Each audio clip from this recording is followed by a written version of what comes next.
I need to put it, We're in Hebrews, we're finishing Hebrews chapter 2. Greg and I decided that at the end of each chapter, which tonight will be the end of chapter 2, at the end, maybe 15, even 20 minutes, we're going to have some applications. You know, this message meant a lot to Christians 2,000 years ago. But it also has been preserved by God through time, and it means something to us today as well.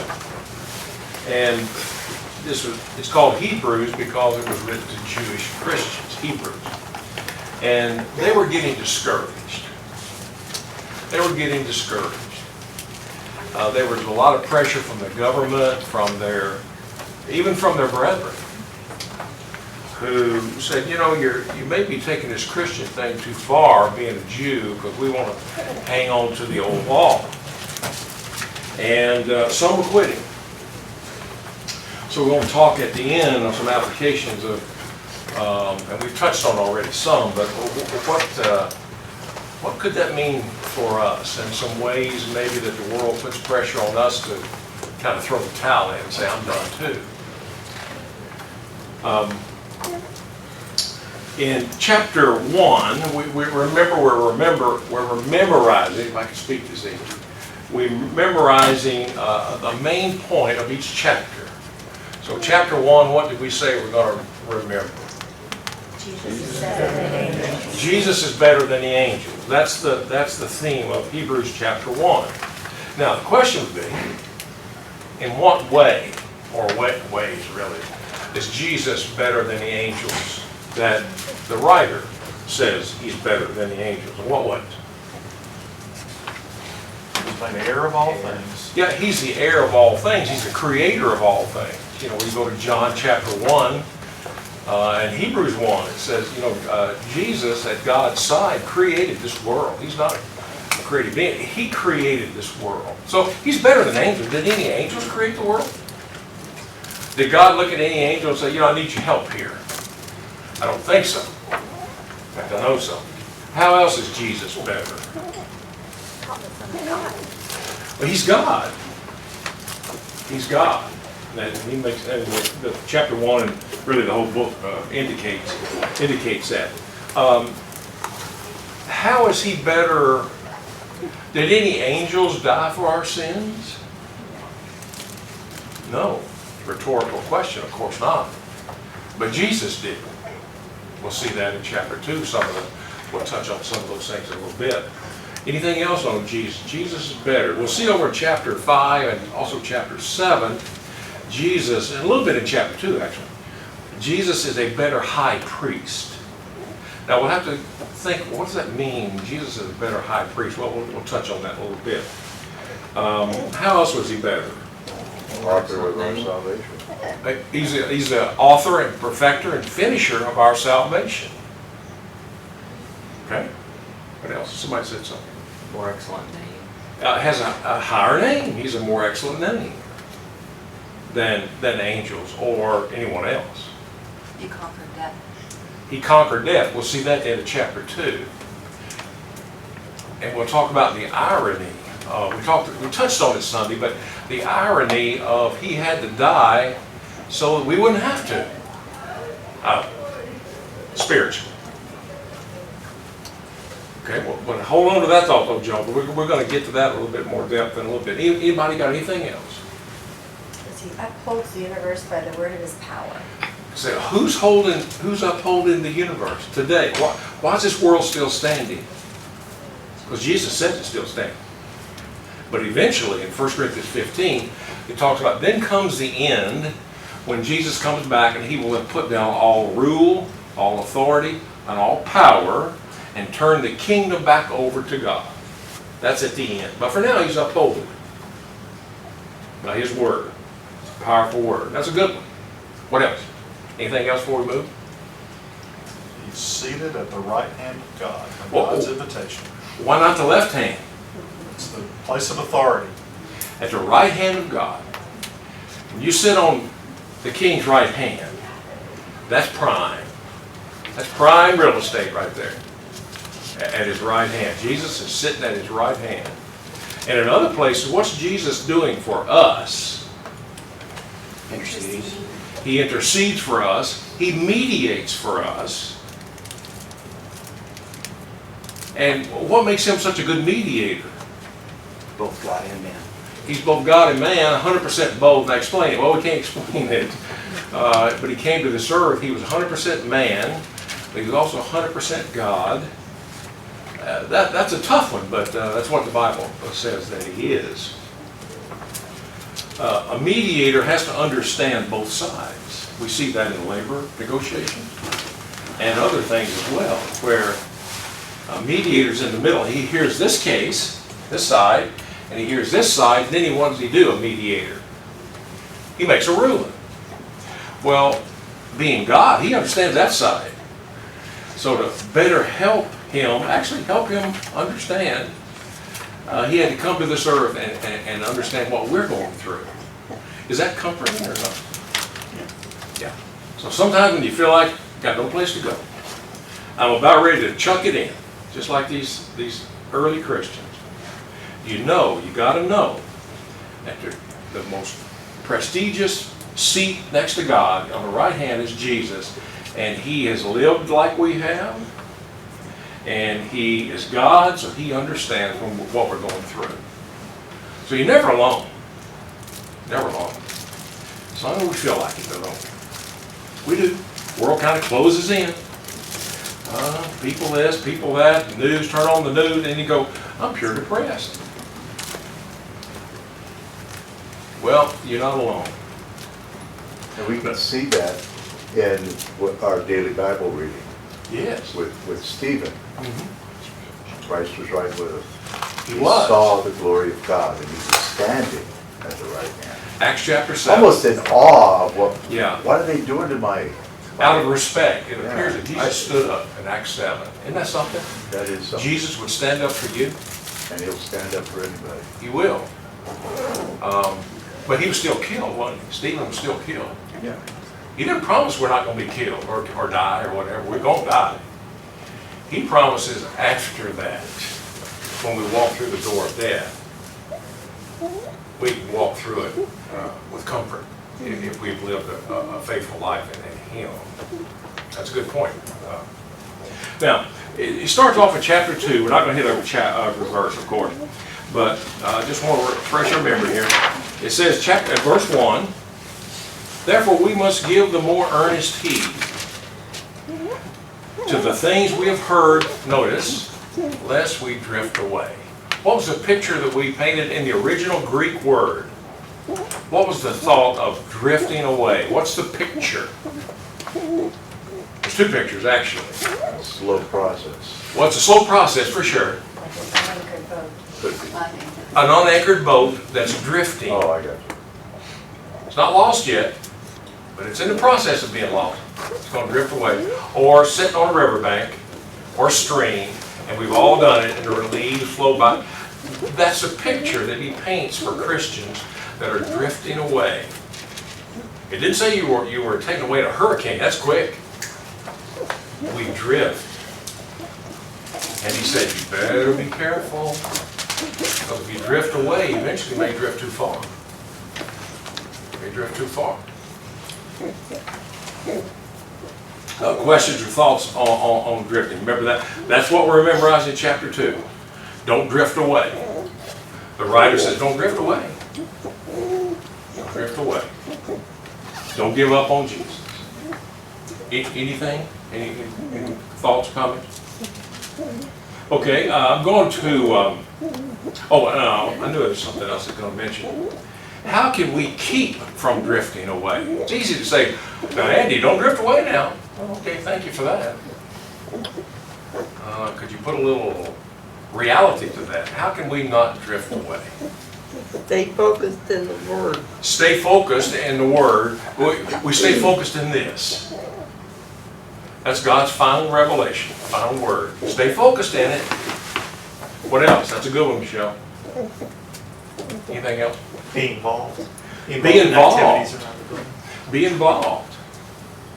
The early Christians were involved daily in each other's business and eating with one another and having, in each other's affairs.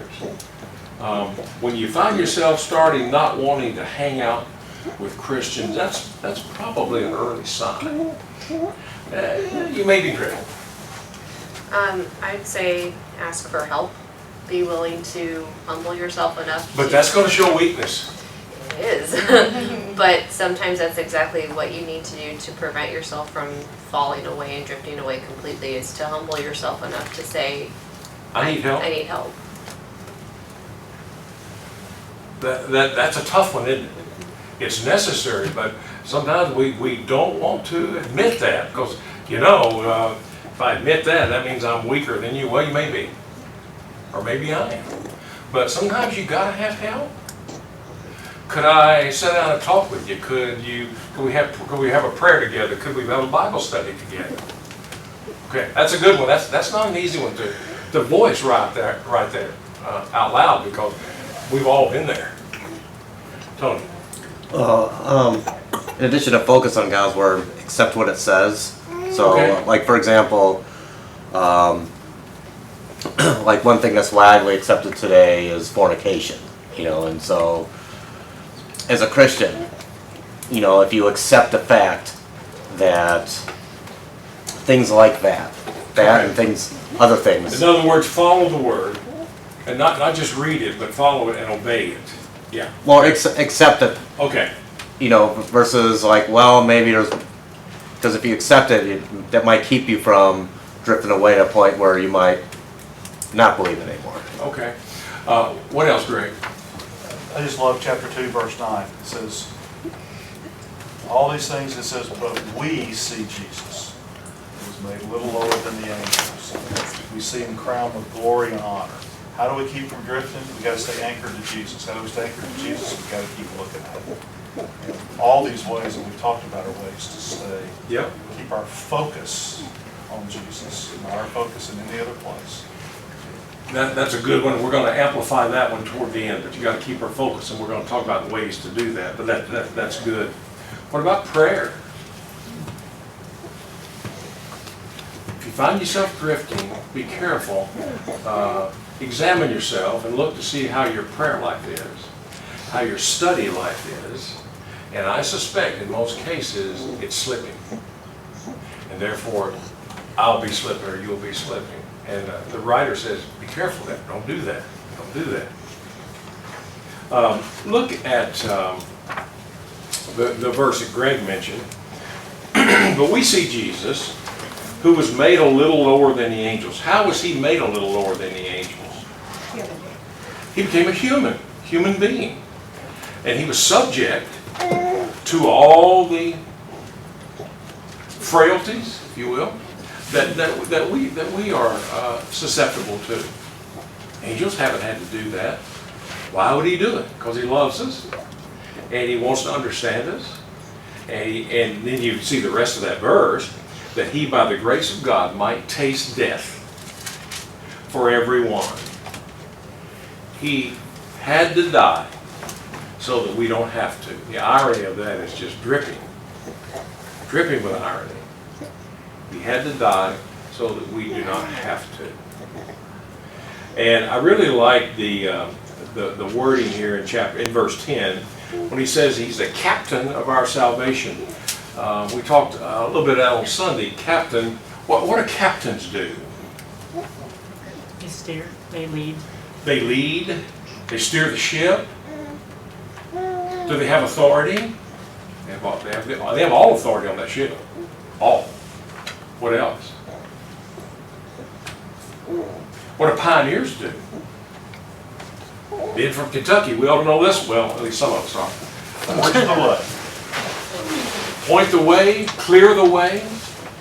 Take the arrows. Take the arrows. Yep, help me out, Jason. If you don't stick your neck out and forge the way, it's like getting with the sheep, you're going to smell like the sheep. Yep. If you're pioneering the way, you're going to be the one that's going up against the greatest battles. So that way it makes it easier hoping for those behind you. There's an old expression that the pioneers get the arrows, but the settlers get the land. That's so true. Jesus got the arrows.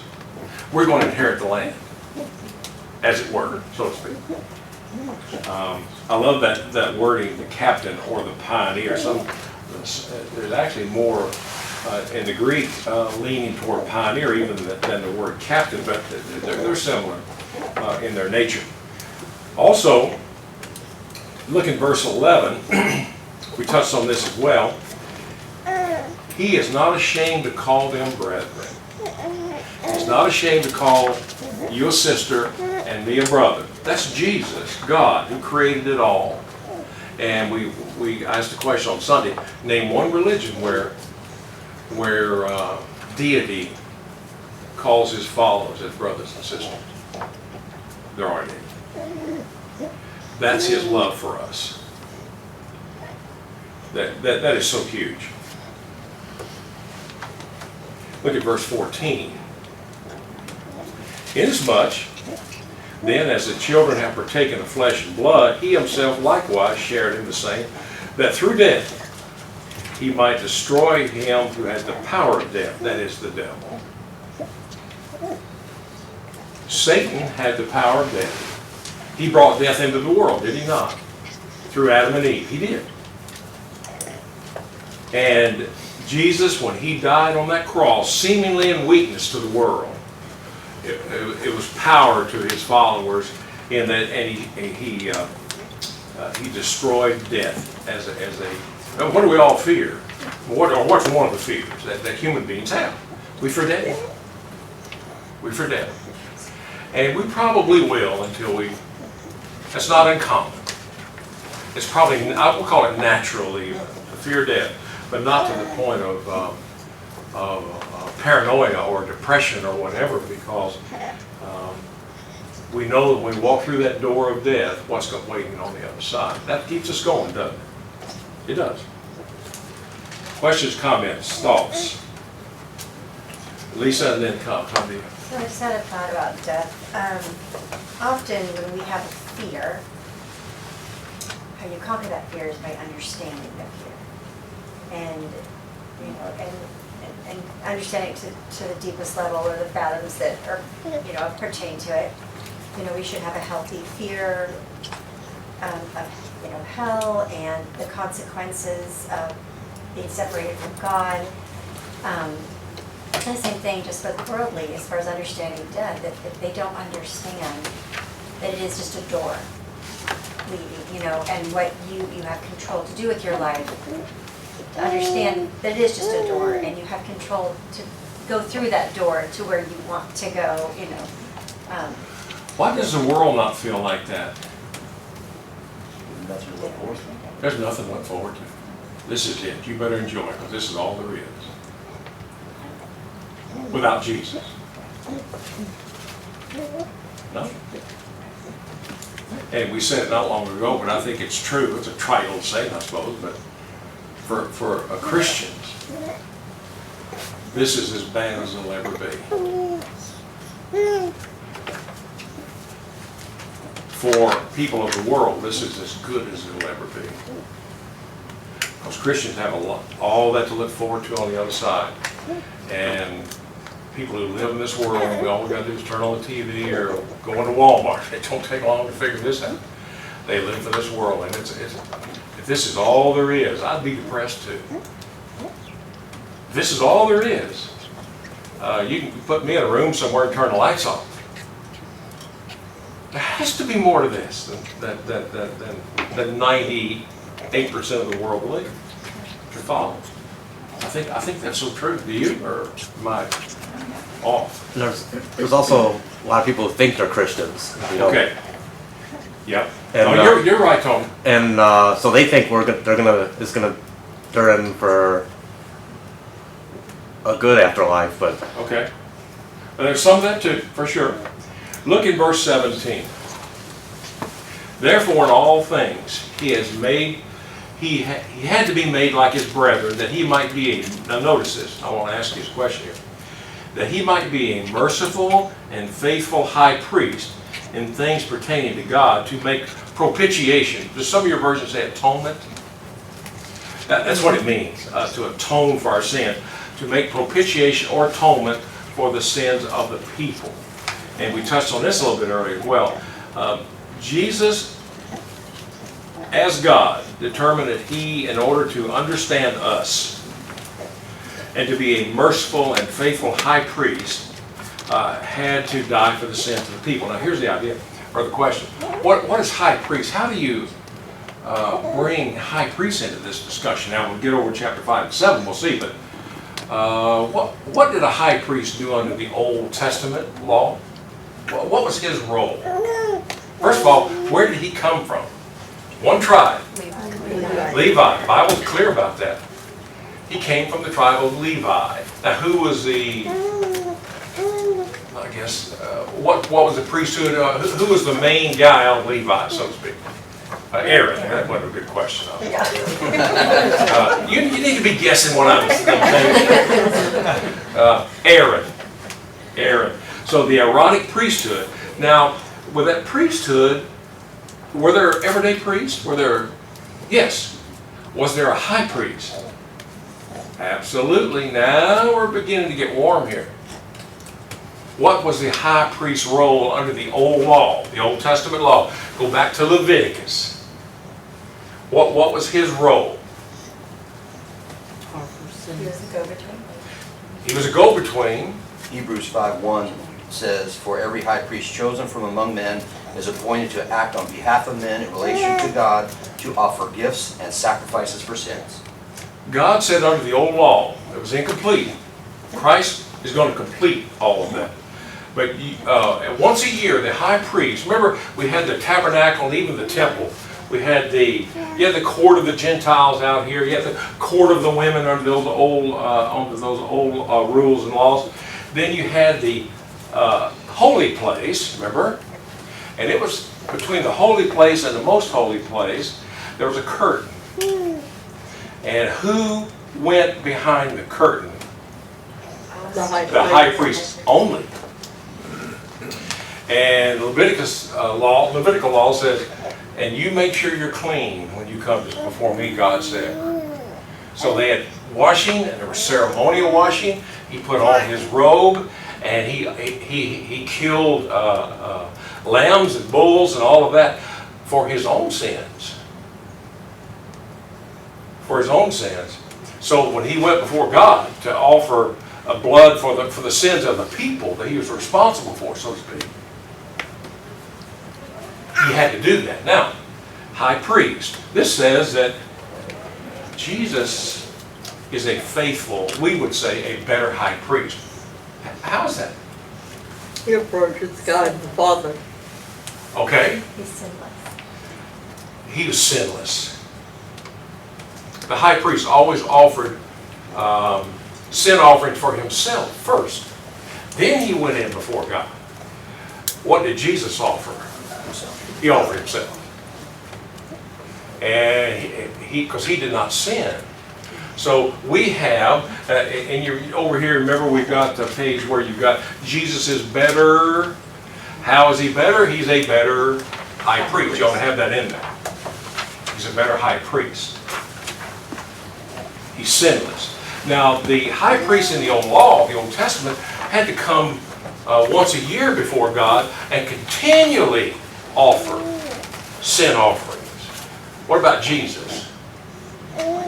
He went one time to the cross, offered his blood, one time for all time.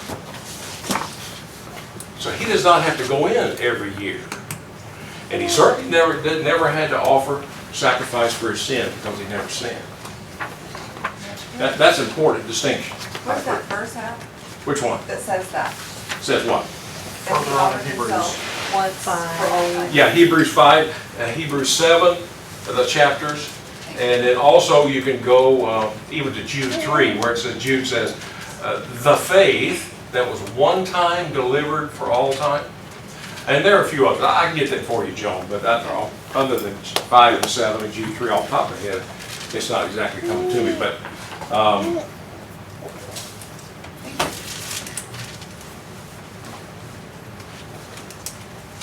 now let's get a little more personal here. Let's make some application, not personal, but make application. Would you look at the end of chapter 2 in your handout? It's not numbered, but before you get into Hebrews 3, because Greg will be doing Hebrews 3 on Sunday. Under Roman numeral IV 4. In what ways does Hebrews chapter 1, verse 4, through chapter 2, verse 18, challenge you to grow? And we've talked about all of this. And basically, some of this I'm just reviewing from Sunday. Now we have what we call sometimes a so what moment. So what? You said all of that, so what? So what does it mean to us? What does it mean to you? Okay, so how does it challenge us to grow, what we've talked about so far? Miss Michelle. We try to live a sinless life as Christ did, and repent of any sins we do commit permanently. That's our goal, but we don't do it. We are sinful creatures. Right. 1 John chapter 1. We do sin, but our goal is to sin less. We'll try to be sinless, but certainly to sin less, because we all, anybody in here ever say or do dumb things besides me? Yeah, probably.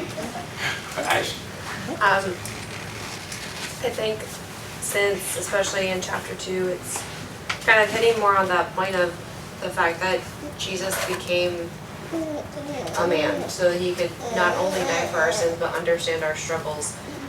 To me, kind of rereading this and going through that, I know that in the asking for help phase for both, when you have to ask other brethren, but when you have to humble yourself and ask God for help again, it's revisiting that concept of he truly does understand more than we can probably ever give him credit for. Kind of like when you think your own parents don't understand anything until you're in that position yourself. Right. And I know now, Mom.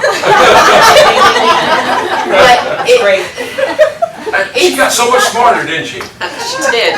She and my dad both did. But it's the understanding that because he was there as well and he has been in our place, that we shouldn't be embarrassed or frustrated or discouraged from asking for help, because that's exactly what he wants us to do, because he does understand. And I think it gives me a little more comfort in even studying this book to know that it's not this big unattainable thing. God did this so that we would be more comfortable approaching him and asking for that help and asking for that strength. Remember when Peter asked the Lord, when he was still on the earth, how many times am I supposed to forgive people? 7? He was quite noble. 7? What did Jesus say? 70 times 7. 70 times 7, brother. There's no limit. There's no limit. Have you ever, when you pray sometimes to God, and you start talking in code, like you don't want him to know? Dude, there's no code. He lays us wide open. So you may as well just tell it. You may as well just tell it. He knows it anyway. But don't talk in code to him.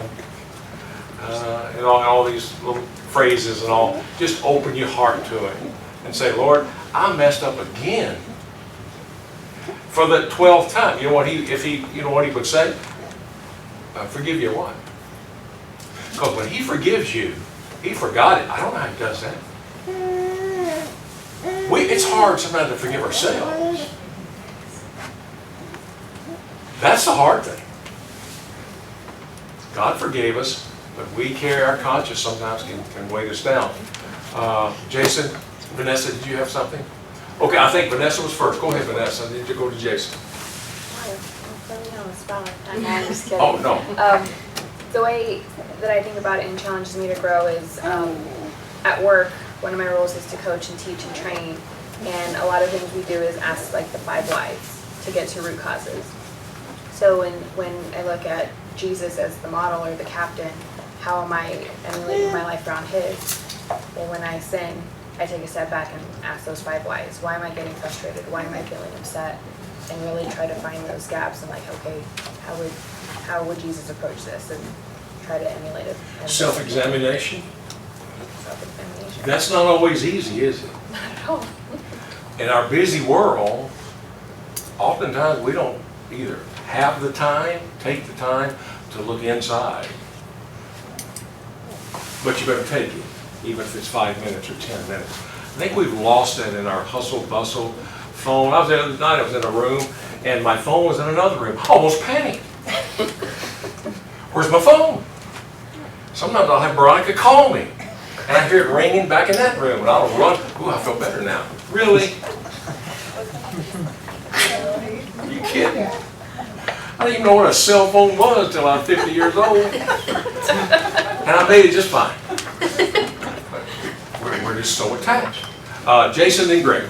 So in Yeah. 18, where there's two lines of thought with regards to, if we are to mirror Christ, we come up into things where we will sometimes be tempted and we will pass, and we will get through it without faltering, and there's times where we won't pass, we'll falter, and we ask for forgiveness. And in this, if we're to mirror God with His grace and mercy and love, as we look up to Him, we also need to be putting our hand down to help those who are coming up behind us, to help them through those situations that we've already gone through. Maybe we were faced with that temptation and we got through it without faltering. Maybe we did falter, but we've asked for forgiveness, but we have that experience now to help those who are younger or maybe older or newer to the faith, or whatever it might be. Just as Christ became human and He helps us, we too need to make sure that we are that light of Christ to other people. And what's that descriptor? It rhymes with the word servant. What was Jesus? He was a servant. He was a servant. We're not much on that sometimes. That might show some weakness. But you look around and help others. Because I can tell you, along the way, people help you. Certainly helped me. They're long dead now, but I still remember them. Greg. You know, chapter 2, verse 1 doesn't say, therefore the elders must give more earnest heed so that the members don't drift. That is some of your all's responsibility. Yeah. But you know, verse 2 lays personal accountability on me, and that's my learning. I am responsible, and I can keep from drifting. This chapter tells me that. So therefore, I need to get after not drifting. Anchor to Jesus. You're drifting, and then, as you said, help others who you might sense are drifting. Ooh, you get a little personal now, brother? Well, I just noticed that you're not yourself. I'm not being nosy. I'm trying to help. So when somebody comes to you like that, I've had people come to me over my life. So I'm not concerned about you. Well, who do you think you... No. Talk to me about what you're singing. And after it's all over, they're your best friend. They're far from being somebody you're mad at. But that's not easy. That is not easy. In verse 14, talking about the death part of it, and really destroying what the devil has against us, to throw that in our faces because we've disobeyed God. Pairing that with Philippians 1, that Paul talks about, living with Christ is, I'm not going to quote it, but living with Christ is great, but death is gain. So I mean, it's not easy to think in this way, but as a Christian, we need to get to a point. I need to get to a point that I'm not just terrified to die, but I like to say that I need to start having a relationship with God now, so that I'm not. It's a reuniting with the Lord when I get there, versus trying to start it when you're on your deathbed. Yeah. Good luck on that one. Remember, and I'll close with this one. About 2 years ago, we had a class on 1 Corinthians chapter 13 on love. It was a wonderful class. And you remember the 7:47 principle? Luke 7:47? Luke 7:47, and we know the story there if we have a little time off. Therefore I say to you, her sins, talking about basically a prostitute, that had come at Jesus' feet, and these higher-ups, these muckety-mucks, get this woman out of here. She's a sinner, implying we're not. And Jesus said, Her sins, which are many, are forgiven. For she loved much. Why? But to whom little is forgiven, the same loves little. Remember the principle there? That when we don't appreciate what Jesus has done for us, and sometimes we don't, how much He forgave us, should we have a problem forgiving anybody else after all He's forgiven us? And the Lord said, people who don't feel like they need me, in effect, and people who don't feel like they've committed much sins, they love little. But the people who, like this woman who humbled herself, Jesus said her sins are forgiven. And there are many. But she loves a lot. That's kind of the bottom line there. And the 747 principle, don't forget it, from 1 Corinthians chapter 13. Okay, we almost got through everything, but I thank all of you for your comments. And Greg will do Hebrews chapter 3 starting on Sunday. Thank you so much. Remember your chapter headline. We got